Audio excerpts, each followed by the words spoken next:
नमस्कार, स्वागत है आपका। चलिए देखते हैं खबर 1 मिनट यानी 1 मिनट में खबरों का पूरा विश्लेषण। पूरे देश में लगातार बढ़ रहे पेट्रोल और डीजल के दामों को लेकर सोनिया गांधी ने प्रधानमंत्री मोदी को चिट्ठी लिखी है। ये सब कुछ तब हो रहा है जब महंगाई पर सियासी हंगामा चल रहा है। दिल्ली में आज पेट्रोल 90.58 रुपए प्रति लीटर बिक रहा है, जबकि डीजल 80.97 रुपए प्रति लीटर मिल रहा है। ऐसे में सोनिया गांधी ने अपनी चिट्ठी में लिखा है, मैं आपसे अनुरोध करती हूं कि इन बढ़ोतरी को वापस लें और हमारे मध्यम और वेतनभोगी वर्ग, हमारे किसानों और गरीबों और हमारे साथी सैनिकों को लाभ दें। लेकिन सरकार ने साफ कर दिया है कि पेट्रोल और डीजल के दामों में हमारा कोई नियंत्रण नहीं है, क्योंकि पेट्रोल और डीजल के दाम अंतर्राष्ट्रीय बाजार के आधार पर तय होते हैं। ऐसे में मोदी सरकार का बढ़ते दामों पर कोई नियंत्रण नहीं है।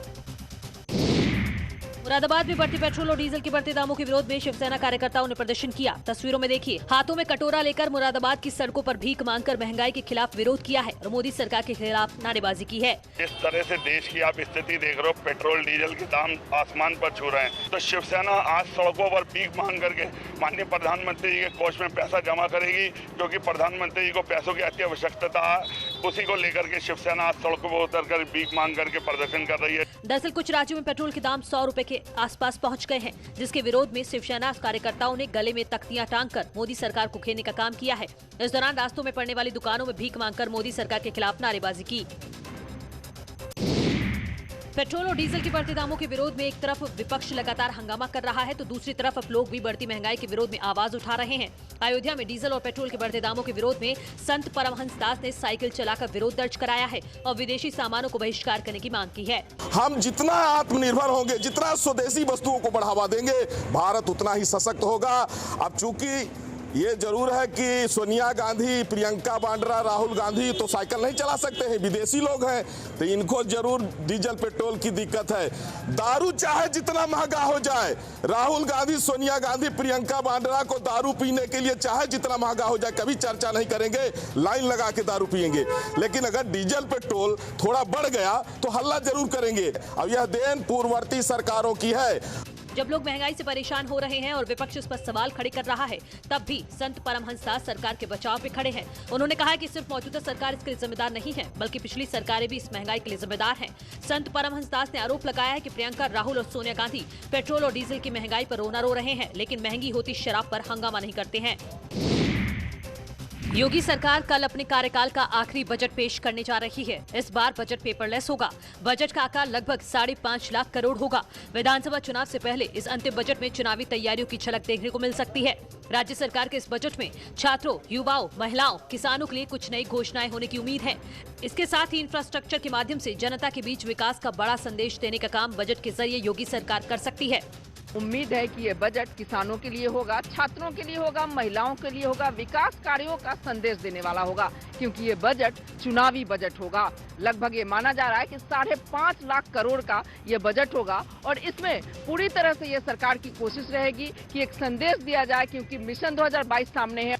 चुनावी बजट में लोगों को कोरोना की मुफ्त वैक्सीन और सरकारी कर्मचारियों के वेतन बढ़ाए जाने जैसे ऐलान भी संभव हैं। केरल में विधानसभा चुनावों को देखते हुए बीजेपी ने चुनाव प्रचार पर जोर दे रही है। इस बार योगी आदित्यनाथ को भी मैदान में स्टार प्रचारक के तौर पर पहले से ही उतार दिया गया है। योगी आदित्यनाथ ने केरल के कासरगोड में बीजेपी की परिवर्तन रैली में हिस्सा लिया और लोगों को संबोधित करते हुए केरल सरकार पर हमला बोला। उन्होंने आरोप लगाया कि केरल में लव जिहाद को लेकर सरकार आंख बंद करके बैठी है। इसी केरल की धरती पर 2009 में केरल के माननीय उच्च न्यायालय ने लव जिहाद की समस्या की ओर यहां की सरकार का ध्यान आकर्षित किया था, लेकिन यहां की सरकार लव जिहाद के नाम पर प्रारंभ की जा रही यहां की पूरी व्यवस्था को ध्वस्त करने की साजिश के खिलाफ आज तक कोई प्रभावी कानून नहीं बना पाई। इसके साथ ही योगी आदित्यनाथ ने देश में केरल के योगदान की तारीफ की है, लेकिन भ्रष्टाचार के मामले में केरल सरकार को घेरने का काम किया है। उन्होंने आरोप लगाया है कि केरल में भ्रष्टाचार के चलते विकास रुका हुआ है। योगी सरकार एक तरफ किसानों की आमदनी को बढ़ाने के लिए जरूरी साजो सामान किसानों तक पहुंचाने का काम कर रही है, तो दूसरी तरफ सिंचाई तंत्र को मजबूत करने की दिशा पर भी जोर दे रही है। यही कारण है कि योगी सरकार पुल पुलिया को ठीक करने के काम पर भी जोर दे रही है। दरअसल योगी सरकार ने 100 से 150 साल पुरानी नहरों पर बने पुल और पुलिया की जर्जर हालत को देखते हुए मरम्मत का काम कराने का फैसला किया है। कुल 70,000 पुल और पलिया पिछले 190 वर्षों के दौरान प्रदेश के अंदर बनी थी, सिंचाई विभाग के विभिन्न प्रकार की नहरों के अंदर, और इनमें कभी भी इनकी मरम्मत का कार्य नहीं हो पाया था। ये जर्जर हो चुकी थी, तोड़ दी गई थी, बहुत सारी जगह लोगों ने तोड़वा दी थी। और आज मुझे प्रसन्नता है कि इसमें 21,542 पुल पुलियों के मरम्मत और जीर्णोद्धार का कार्य। मुख्यमंत्री ने इस काम के लिए सिंचाई व जल संसाधन विभाग को निर्देशित किया है। सिंचाई विभाग से मेरा एक आग्रह होगा कि इसको मिशन मोड में लेके अगले 100 दिन के अंदर इन सभी कार्यों को हम संपन्न करवा लें।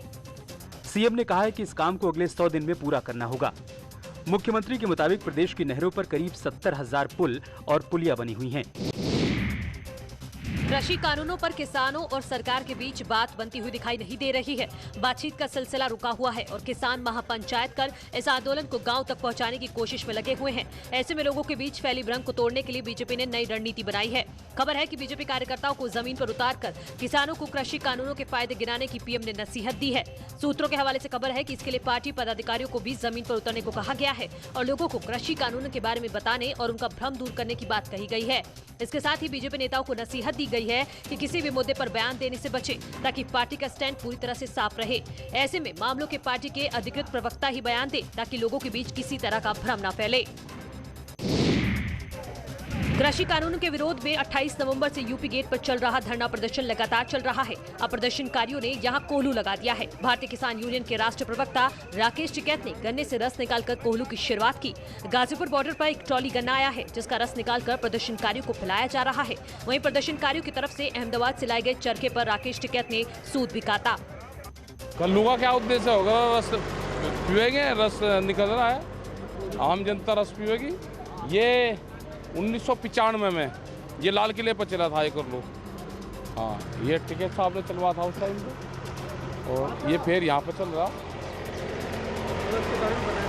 रस के बारे में क्या बता, रस तो होता ही इसी से गुड़ बने, चीनी बनती है, सब चीज़ इसी से गन्ने से ही तो बने, और उसको पेड़ने के लिए ये है। खबर है कि अब यूपी गेट पर प्रदर्शनकारियों की संख्या काफी कम हो गई है। प्रदर्शनकारियों को कोई दिक्कत न हो, इसके लिए उनकी सुविधाओं का भी खास ख्याल रखा जा रहा है।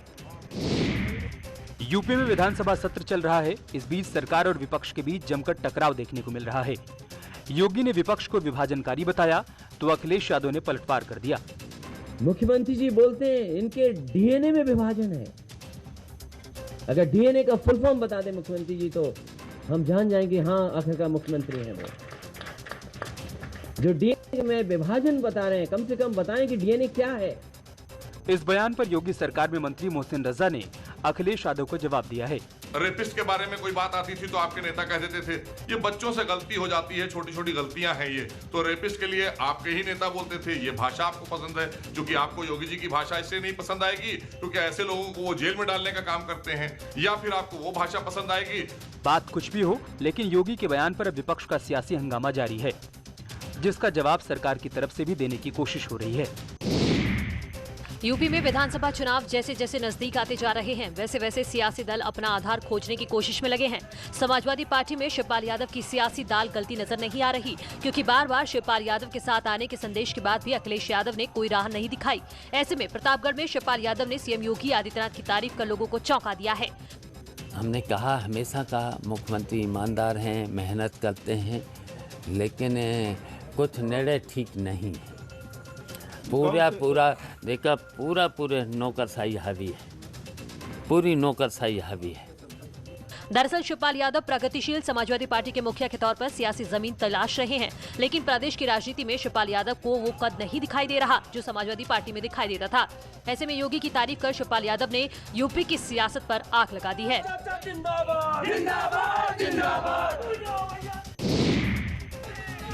कांग्रेस महासचिव और यूपी प्रभारी प्रियंका गांधी वाड्रा आज प्रयागराज पहुंची, जहां उन्होंने बसवार गांव में नाविक परिवारों से मुलाकात की।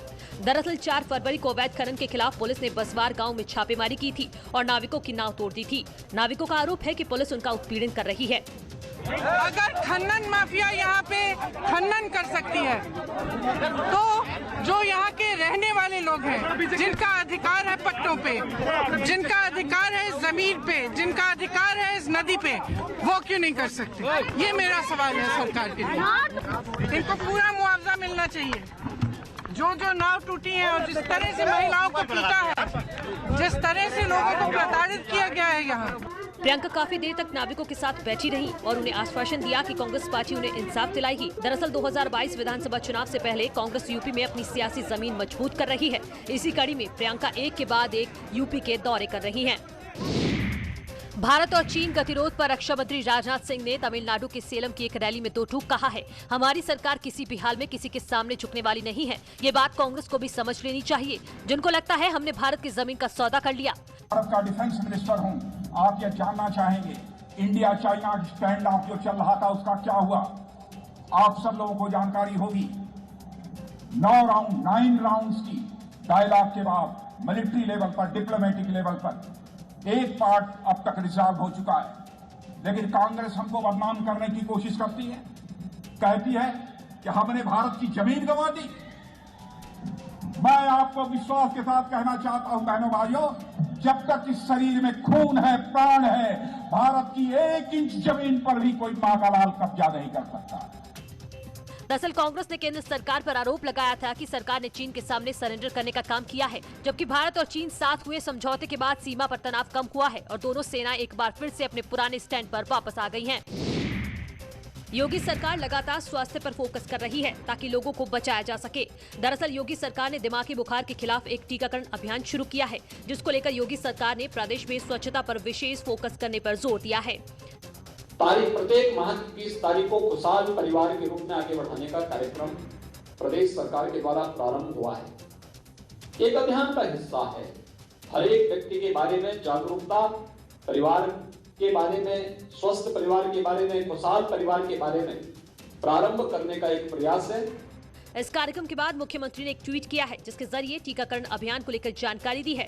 उन्होंने अपने ट्वीट में लिखा है, प्रत्येक रविवार को आयोजित होने वाला मुख्यमंत्री आरोग्य स्वास्थ्य मेला प्रदेश के असेवित एवं दूरस्थ क्षेत्रों में चिकित्सीय सुविधाओं की बेहतर पहुंच सुनिश्चित करने के लिए यूपी सरकार द्वारा प्रारंभ किया गया। इस वर्ष जनवरी माह में इससे 10 लाख से अधिक लोगों को लाभान्वित किया जा चुका है।